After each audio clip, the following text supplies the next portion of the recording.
Let's talk trade. I like this graphic. Dr. Rory Deverell in our Dublin office put it together, and I think he did a real good job. I asked him if I could use it, really showing some of the trade patterns we see in the world. And you can come back to watch this on demand and go through and study these slides a little bit closer. Feel free to do that later today, not immediately, but later today. Jake will certainly have that up there. Jake and Sean, we appreciate their help in producing these. They'll be posting this on demand, so you can take a look at this once again and study these slides more. This graphic shows who our major export customers are.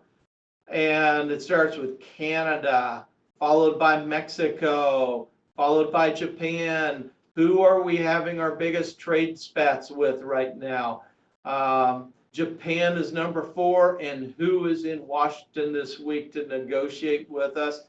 Well, Mexico is, and Japan is. We're just getting started with Japan. Mexico, the word is we're making some significant progress. China is not talking too much right now, and Canada's on the sideline. Keep in mind that the first NAFTA came with an agreement with one of those 2 countries. If memory serves me correct, I think it was Canada, and then we went to Mexico and they signed on. The thinking is now we'll get an agreement here fairly soon with Mexico, and then we'll go to Canada and say, you want to sign on. Imports, well, it's kind of the same players, change the order a little bit. 22% of our imports come out of China. That's why it's a big deal, and that's why we've got a lot of items we can put a tariff on. Versus a fewer, smaller number of items that China could put tariffs on in this battle. Here is a list of Canadian tariffs. The left-hand column is our most favored nation status tariffs, and you can see they put tariffs on a lot of ag things. Notice yogurt here, and that's how we would export dairy to them. So in essence, dairy products would be 237.5% tariff for most favored nation status. They're really blocking that, and now they've put another 10% surtax on top of that. Mexico tariffs, far more reasonable until the trade war started, and now they put a 20% on. That's the right-hand column. The thing that's impacted the most so far has been pork products. And China. Prior to this trade war started, we paid this most favored nation tax on virtually everything.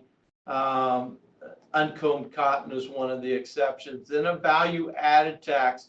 For some products like soybeans, we pay the 10% value-added tax, and then it gets reimbursed again after they produce the meal. A lot of the other products, though, that aren't processed in the same way don't see that reimbursement.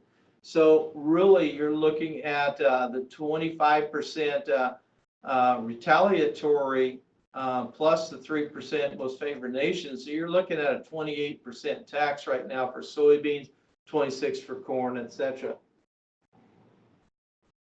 So the bottom line I want to show is DDGs. Look at this huge anti-dumping tax that they put on DDGs. Really shutting off the flow of U.S. DDGs to China. That's on top of the 5% MFN tax and a 10% value-added tax. The 5% goes on top of the 25% retaliatory. China's been doing this for a long, long time. They like to sound innocent, but they're far from innocent.